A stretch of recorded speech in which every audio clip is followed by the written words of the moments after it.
Welcome to the InsurTech Business Series podcast. We are biased for Africa because we are Africans and we believe that we need to innovate for Africa. And so today we have an interesting conversation ahead of us. And Joel, welcome. Thanks, Damola. I'm super excited to be here and I'm looking forward to this conversation. Awesome. I mean, we were speaking earlier.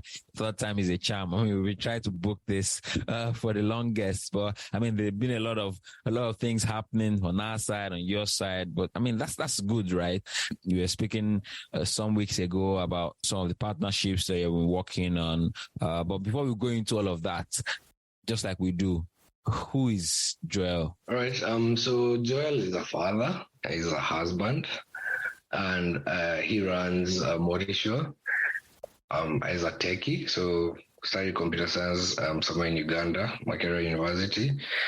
And I did a short stint at MIT as well, but purely just on the computing side of things.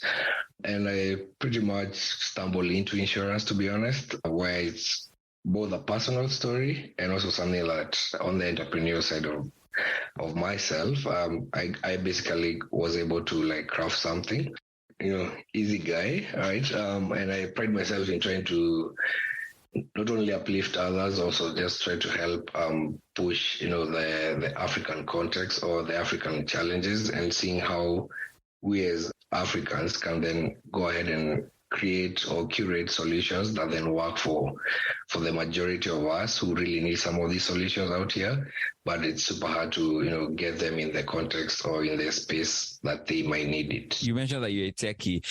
And one of the things that I've seen, just like I heard somewhere, the change that one wants to see within this space is going to be brought in from the outside. Do you share this sentiment or, from your experience so far? I believe so. I think what I've noticed is if you spend too much time doing the same thing, you kind of get that sort of, tunnel vision, or you get a bit comfortable, right? So you go with the flow essentially, right? So what we've seen in the space is when we interact with insurance companies or partners is people are so stuck up in their ways that they don't, most guys are not interested in seeing something else. And if you think about change essentially, right, the key ingredients to basically bringing in change is, having a divergent opinion or a divergent view on something, right? So what we're noticing, especially around the insurtech space, is people coming in from different forms of backgrounds and essentially being able to come look at this thing in a whole different lens and see what can we do from an outsider's perspective to then try and see if we can really drive the penetration of insurance within the African context and even in emerging markets. And I'm a bit biased on this, but I would say I feel like the outsiders will actually bring the change that is needed within the insurance space. That's my point of view. Piggybacking on what Damola said, I wanted to ask, what exactly were your inspiration or what motivated you to start Motishow? Right. So I think for me was, as I said earlier, it was purely from a personal story. So back in, I think, 2018, I lost one of my favorite cousins to a border accident. And basically, we defaulted to what Africans do, which is like the normal coping mechanisms of can we do a fundraising event to then, give him the last respect, right? And then the challenge for me was the family he left behind, right? Someone had to take care of that, right? So I was very curious about that, and I tried to figure out did he not have any form of protection around his own life, or in the event something happened, what then happens to his family, right? So when I did a bit of research is when I found out that the way insurance is structured, especially around the border side, was a bit skewed towards the asset itself, that's a bike, as opposed to the rider themselves, right? So the traditional products that we have right now in Kenya are, there are two types mostly. There's a comprehensive insurance and then there's a third-party insurance. But even for both, unless you get an extra or what they call the rider products, like a personal accident cover, then you're not covered, right? So in the event of an accident, you basically have to take care of your own medical bills and those sort of things, or even last respect or last expense that is purely borne out of pocket by the customer. So for me, that's kind of like what triggered the whole creation of Multisure, because I went down a rabbit hole to try and figure out, okay, what does this mean for the riders, and how many of these people actually are aware that you might have to get extra products to then protect yourself in the event of an accident. I spent a bit of time talking to different riders. I think we did eventually we ended up talking to over 600 of them throughout the country in different pockets, and just try to figure out what products do they have, do they work for them, what do they want to see in a typical insurance product that then caters to their needs. And that's how we ended up kind of coming up with a very fast initial draft where riders, were saying, we went around the country and got riders to basically itemize things based on the order of priority of what they would want in the event of an accident or if something happened to them, right? Now, out of that, we then ended up curating, picking the top 5 products or the top 5 benefits they would want to see, and started sourcing for an insurance company to help us underwrite that. That's like a conversation we can have, but it was not easy to create the kind of products that the riders wanted. So we started seeing the disconnects between the underwriters and the products that exist in the market and the customer, right? And for us, we strongly believe that that's one of the reasons as to why the insurance penetration is this low, because there's a very huge disconnect between customers and the products that they want to see or that could work for them. Sorry about your experience. And then, this is in 2 parts, because the experience has also helped in a way to see the need for, insurance in that space. So after you did the market research, and of course, because Multisure is not particularly, the insurance company that actually provides actual cover. So I want to believe that Multisure is like the intermediary between the border guys and insurance incumbents that then provides the cover. How are you able to manage that, what you found in the market, and also get the buying of maybe the insurance regulators as well as the insurance company that provides the ultimate cover? Because there is some sort of I don't want to say impression, but I think over time analysis have shown that the border are that's one of the riskiest means of transportation, and especially in a place like Nigeria, people are always very evasive about insuring them. So how are you able to manage that and build a product around these people? Border is bike riders, by the way.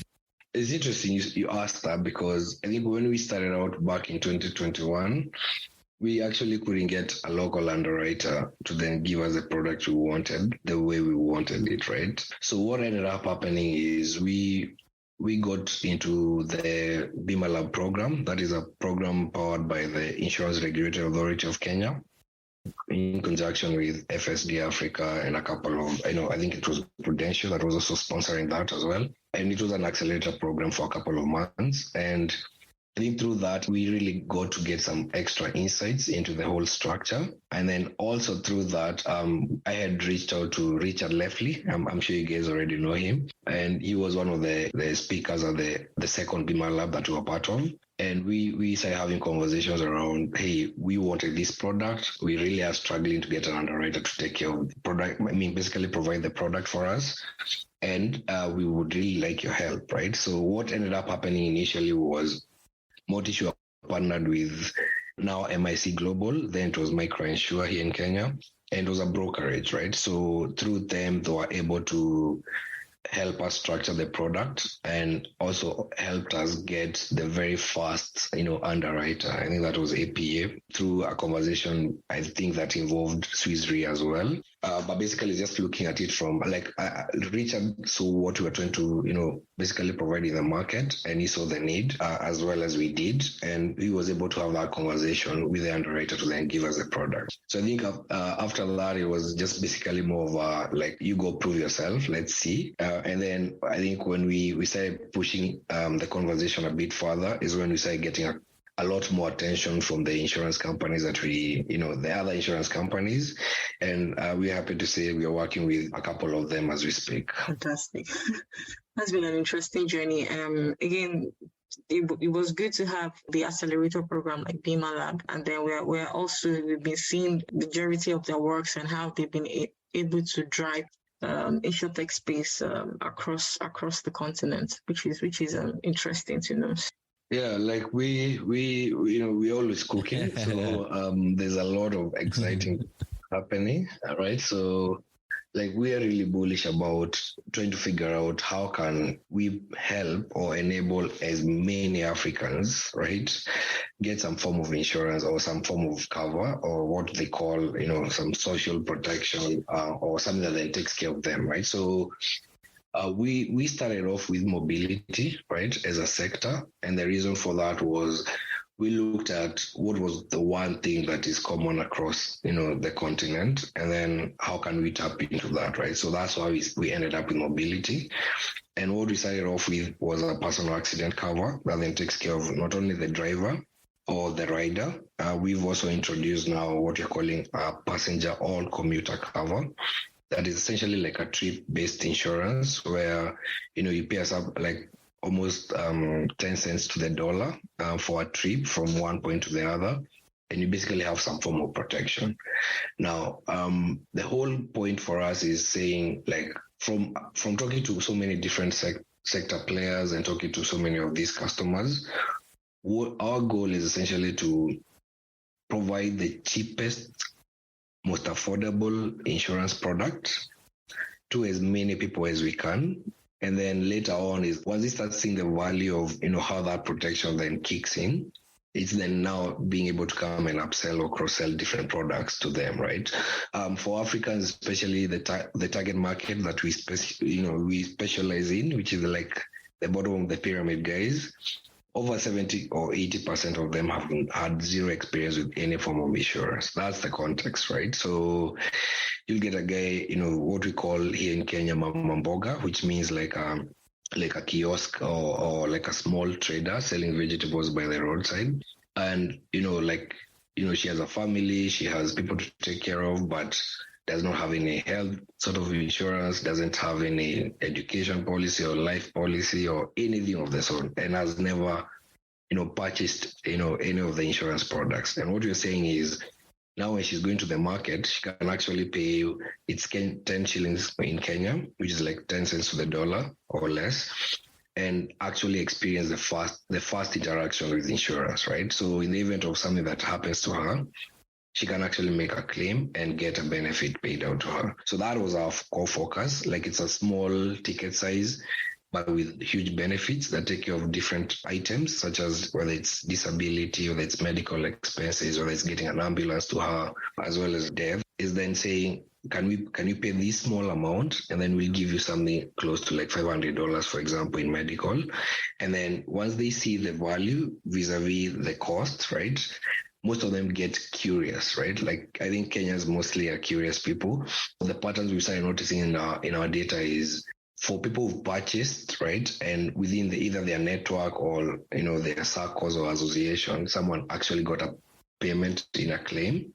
Then there's a spiral effect or there's a network effect that then happens that makes them even more curious of like, okay, what else can you offer us, right? That's what we've seen in terms of progression, in terms of the customers' requests. So we're saying that we want to cover as many Africa, like our target is 600 million customers, right, within Africa, and we're using mobility as an entry point. But we are happy to rely on different products down the road. But what we've seen is the one, whether it's a school-going kid, whether it's a guy going to work, a guy going to his business, whether it's the riders or the Okada guys who are busy ferrying either goods or people, almost half the continent moves at some point during the day, right? That's our target market. That's what we want to tap into. We would like to see more of this. Yeah. Yeah, we will get updated. You spoke about people getting to enjoy insurance, for example, for the first time, and which is a start that I'm even more interested in from your engagement, from the product perspective and customers that you've had.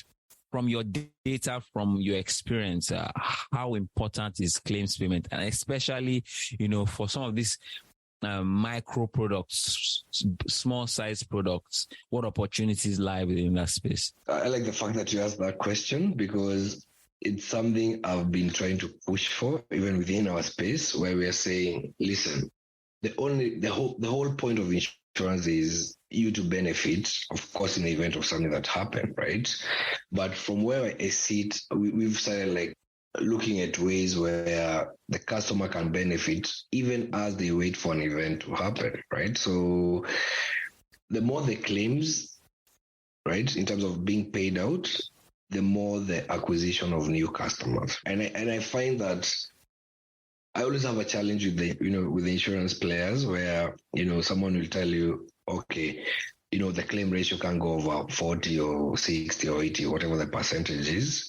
And I'm always wondering, I don't understand, you're in the risk business, right? But you're more risk averse than, so Yeah. It's always interesting. But from what we see, what we've been trying to do is incorporating ways where customers get a cashback of some sort or some benefit through the insurance that we provide. I'll give you an example for our border cover.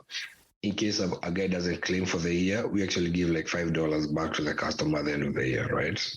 Now, what we've noticed is that for every claim that has been paid, there's almost 100% uptake within their ecosystem, right? In terms of organic or a reference, or where someone will come in and say, hey, Damola actually recommended me to you guys. You guys paid a claim to him, and I'm happy to start paying you the premiums, right?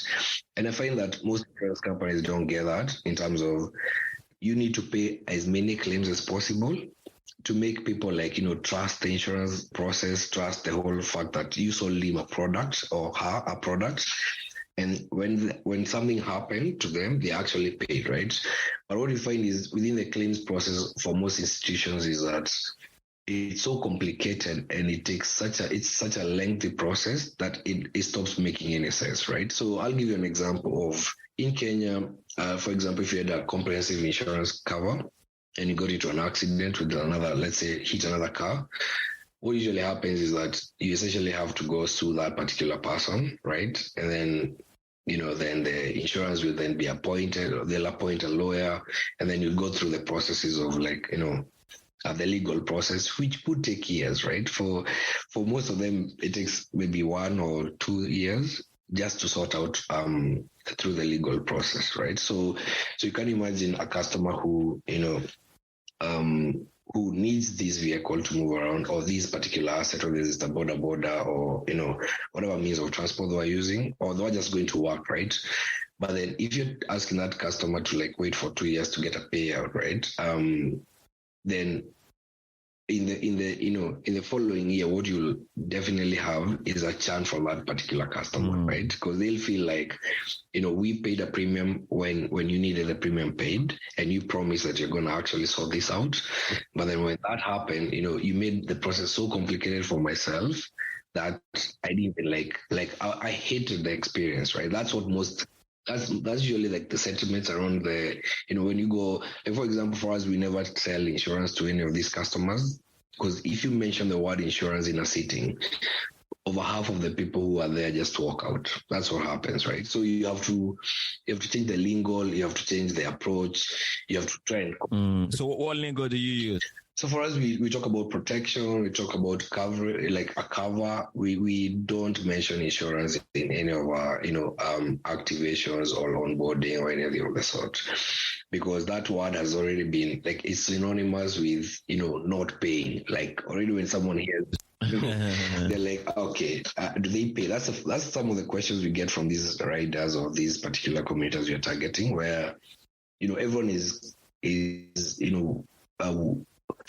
worried that if they pay, when they need it, it might not come through, right? And that's a narrative we really are trying to push and change and saying like, listen, let's give you a product that then works for you, right? And we guarantee that we will push this thing through the insurance company and ensure that, when a claim is lodged either through our system, or from a customer that we've engaged, like, there's a quicker turnaround time, right? Like for us, we've limited it to like at least 3 to 5 days maximum of you getting a payment out, right? So you don't have to go to court. You don't have to go through that complicated process of involving the police and all that. On our end, we're using technology to like help fast track that, make it super easy for customers, all within the comfort of their own phones. Yeah? Okay, so in terms of going back to claims payment now, for where you're unable to reach like an agreement with the underwriters, do you sometimes pay out of pocket? Yeah. Just so this rationale behind this is because, again, for you to be able to build trust from your customers, sometimes there are some sacrifices that has to be made. So in terms of prioritizing whether to pay the claims and get like a larger consumer conversion, or to go with the narrative that the underwriter is replicating the claim, and then you have to go back to face your customers and say, well, they're not paying you, and those people, again, because once it is on the street, word of mouth is like the most powerful advertisement instrument that these guys use. Yeah. And then they go back to say that these guys are just fraudulent. So how do you manage that? Hey, this is Brian Falchuk from Boston, Massachusetts in the United States of America. I want to give a shout out to the InsurTech Business Series, Falumi and Damala. What you are doing to help move the industry forward in the African continent, but also more broadly for the industry at large, is so incredibly important. As I think about the future of our industry, it's conversations like the ones you're having that will help us move forward. So congratulations on the success of the show. Please keep at it. So I might get into some, hot waters here, but essentially for us, that's something we've done before, right? Where, for example, like we had one incident last year where the rider actually, like, I think they amputated his hand. It was a bit of a serious, like, it's meant to be a disability sort of cover. And from the accident, the guy had no recollections of like even, like he lost a bit of memory, right? So when the wife reached out to us, right, we of course had to process a claim and send it to the underwriter. And what we noticed was there was a lot of like, of course, the insurance company has to do their due diligence and make sure they validate some of the claim, that are coming through just to avoid fraud. But for us, we saw that was taking a bit longer than we expected or we needed it to. And what we ended up doing is actually using some of our reserves on MultiSure side to actually pay out a part of that particular claim, right? So some of the conversations that we're having with most insurance companies is saying like, hey, can we create a bit of like a fund, right, where we can get some underwriting permissions or get an underwriting pen where we can actually use that to pay the claims a bit faster, and then we reconcile once their process is done, right? That's gonna be super important because ideally for us, it's looking at how fast can you resolve that claim for the customer, right? So we've introduced things like smart contracts, and we're working out to just align how it all works, for the customer. Where if it's a smart contract, we say, let's say unlock $50 for example, in case this and that happens, and then that sort of like gives that customer a guarantee that I know if that claim happens, at least I'll get some stipend out of it, right? So so that's something we've done before, but what we've been seeing is, as long as you have a good relationship with your underwriter and you actually step up the game in terms of validating, verifying the claims, because we work in a bit of a different model. We don't just accept any customer. So by the time a customer is actually onboarded onto our platform, right, we have quite a bit of data about them. We have, our own ways of verifying some of these claims. We have an agency network throughout the country. We have a lot more things we do, even with things like what they call the DCI, that's the Criminal Investigation Department of the Police, just to make sure that by the time we bubble the claim back to the underwriter, we've sort of like pre-checked most of the things and made sure that this is a legit claim and it can be vouched for on different aspects, right? So once you do all those things and you're using technology to do that, and then you introduce things like smart contracts and get permission from the underwriter to then be able to pay claims up to a certain amount of money, then what we notice is that the customer experience is much better, even as they wait for the actual claim to be processed. Oh, okay. Like you mentioned, because I was going to come back to asking about possibility or probability of fraudulent claims. Has there been any occurrence since you started? Yeah, so I had the most weird incident when we just started out, and that's why I say like for us, the way we do our onboarding is we really spend a lot of time doing customer education. That's the hard part, right? So you have to make sure the customers understand. And that came off of the fact that we thought we just build a digital product, talk to the customers. And since the product is their own creation, it would be an easy conversion. But what we noticed when we started out, we had an incident where I think I had over 800 border guys that we try to provide the insurance product for. And part of our onboarding communication was, for us, we pay a claim within 3 to 5 working days, right? As soon as you give us all the documentation that we need, right? So most of the guys paid for a month. And then in 5 days, I had a whole, I think over 400 riders, all driving to my office to ask for a claim of $500, right? So that was the most insane thing I've ever done, because we had to step in and diffuse the situation by, just going back to the basics of what we had talked to them about in terms of, you separate them by saying whoever has had an actual accident, step on the side, those sort of things, right? So we've seen that in the space, where guys, they're depending on the education of the customer or the disposition in life, right? Some customers will try and take advantage or look at loopholes maybe within the system, or look at ways of, even colluding with institutions like hospitals, give us a medical receipt and a report and all these other things. But what we did for us is, it's really I love the fact that happened initially when we started out, because that changed a lot of our operations in terms of not only how we educate, but also who do we onboard, right?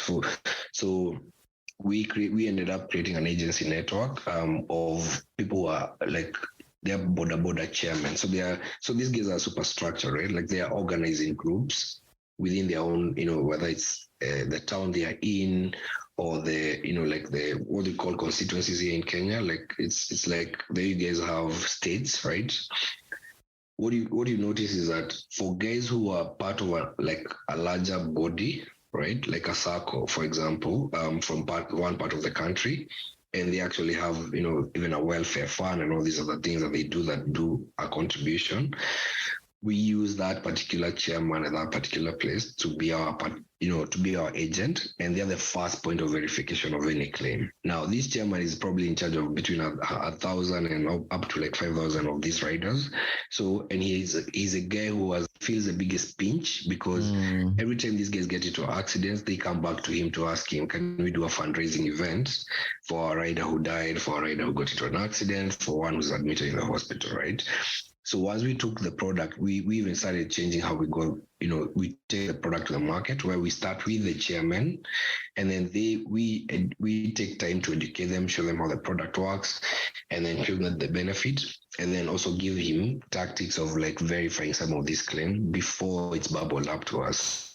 What's happening right now is, for any claim that comes to us, it goes through three steps within the structure of the border associations, depending on where the guy is located, right? So what that does is that by the time the actual regional chairman actually approves and confirms to us, right, a couple of things have happened in there, right? There's a police element to it for verification. The chairman themselves actually do the due diligence of actually going to the hospitals and verifying that claim happened. On this other side, on what we built on WhatsApp, right? They have to take pictures of them in the hospital and all these other things. So there are a couple of different strategies and different levels of how we validate some of these claims. I might not share a lot, but we have I think an 8-step process that then by the time we are sending all that to the underwriter, once they go and also do their own verification, they'll come back with the same conclusion of the exact amount spent, the exact, the accident, what happened, the report from the police, and all these other, and also from the chairman who are in charge of these border guys, right? So we stopped onboarding masses, just anyone, to a bit more structure and a bit more other data points. Like, for example, all our riders must have a family. That's very critical for us. Because what we notice is that the guys who had families were a bit more careful and a bit more less risky, right? And also, they didn't seem very keen on defrauding things for one reason or the other. So for us, we've just been building based on experiences. So you encounter something, you work out a strategy or a solution around it, customer, and then end up coming up with something that then takes care of everyone across the value chain. And it's interesting from your conversation.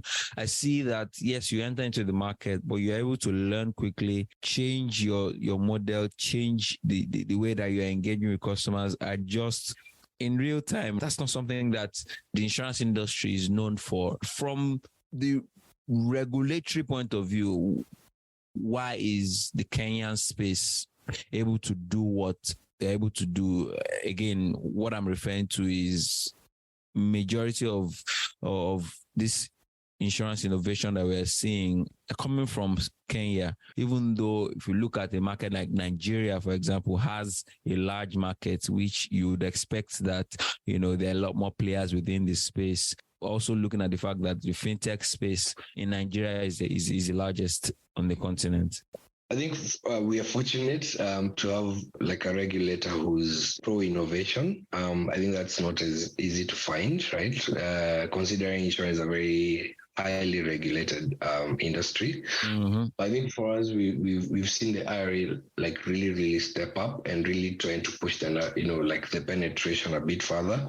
And that's how they enable some of us to be able to position some of these products or take some of these products to market, using technology and trying to figure out new ways of doing distribution or claim administration or whatever it is.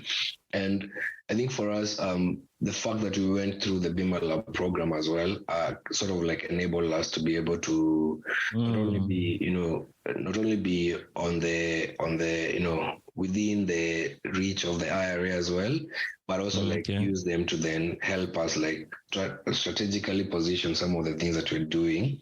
Of course, their consent, right? And the underwriter's consent as well, and see because we all have the same goal, which is how do we cover as many people as possible, right? So I think the IRA has really done a fantastic job in creating an enabling environment for insurtechs to be able to then push products, push innovation, and test a lot of things. What we've actually been requesting from them is saying, how can we then even use what we are learning, within the Kenyan space to then passport these products to other countries, for example, in Nigeria, right?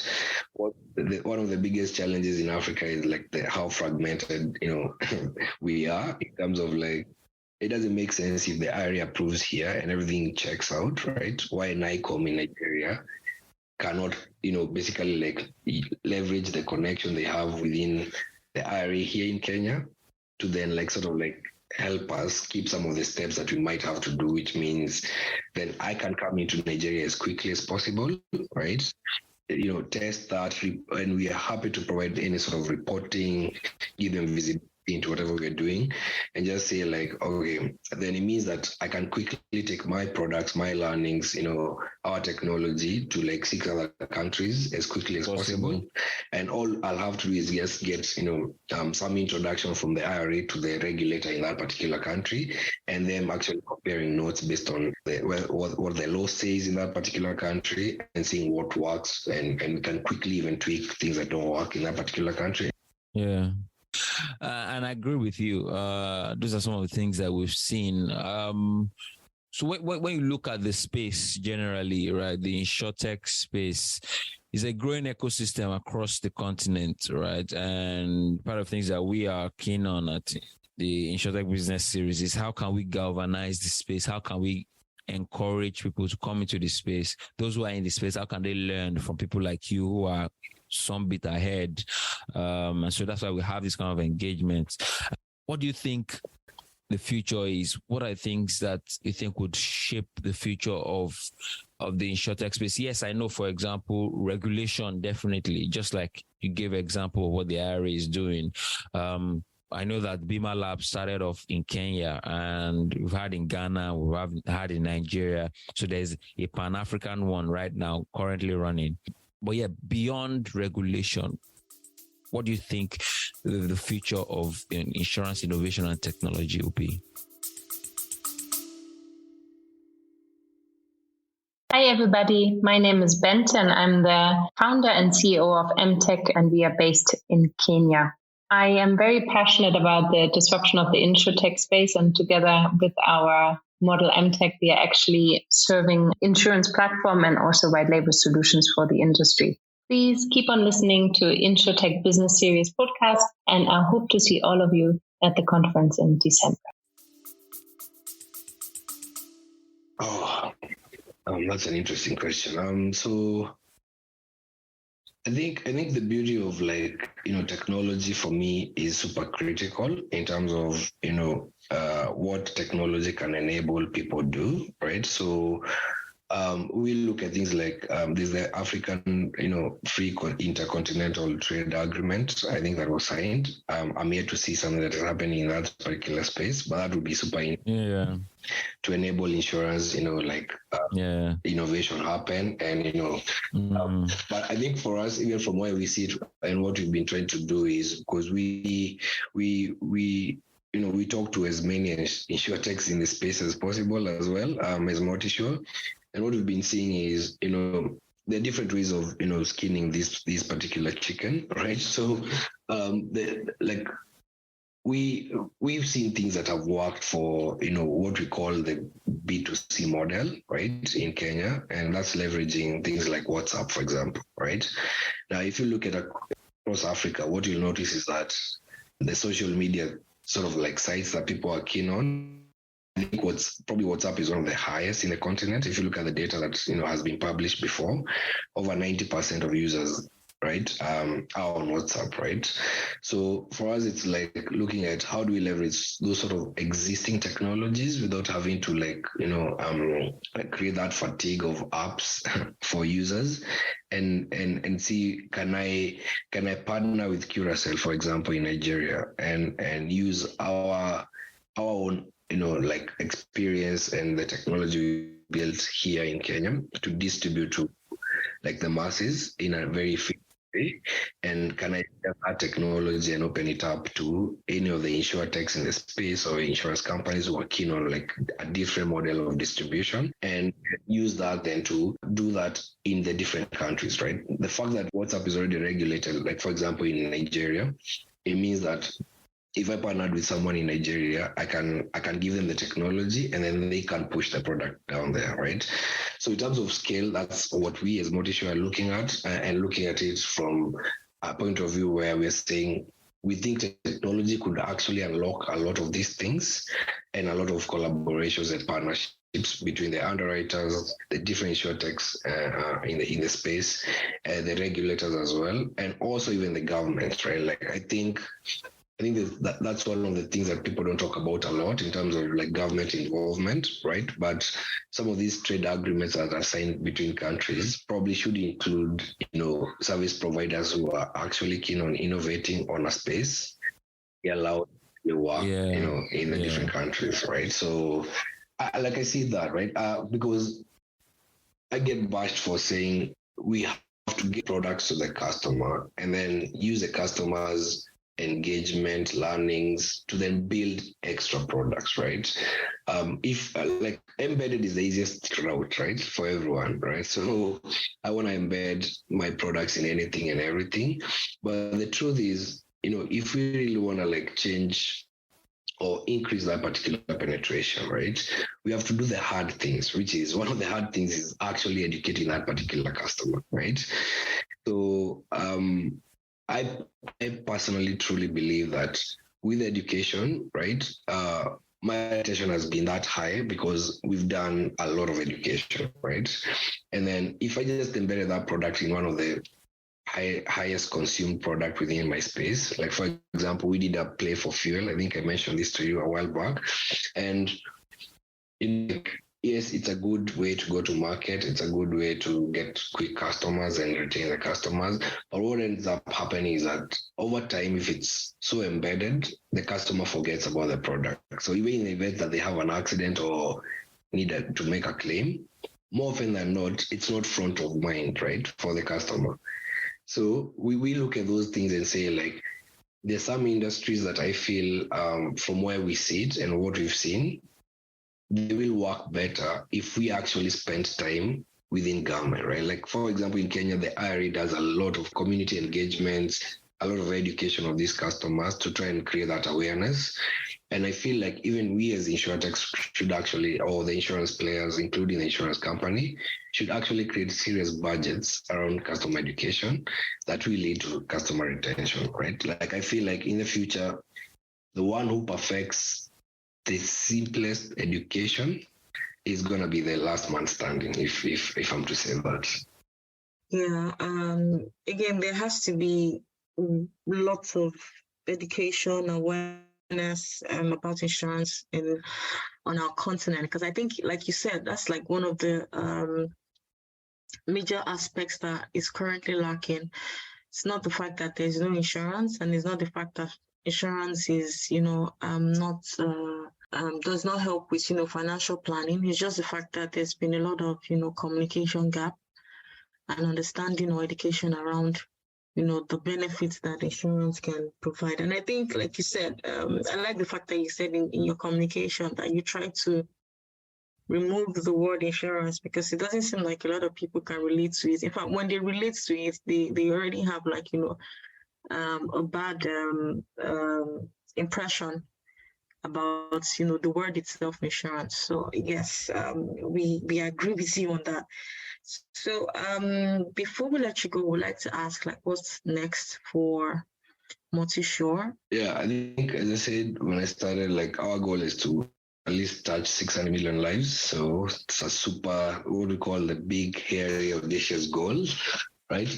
That's and we want to do that within the emerging markets, right? So we have, right now we have so many partnerships, like, in the works, even in Nigeria as well, Ghana, a couple of countries, where we are, as I said, we've started opening up our own platform and our own system to other partners who will be keen to, leverage what we've built so far, to then see if that works for them in their own particular countries, including countries like Peru and India. And we've done a couple of tests across the board just to see how would it all work in the different countries, right? So in terms of scale, we're looking at, probably in the next couple of months, we should be at least in like 4 or 5 countries, and using our technology in those countries and collaborating with existing players and, pushing the narrative as much as we can. So we don't think from where we sit, we can passport the actual products, right?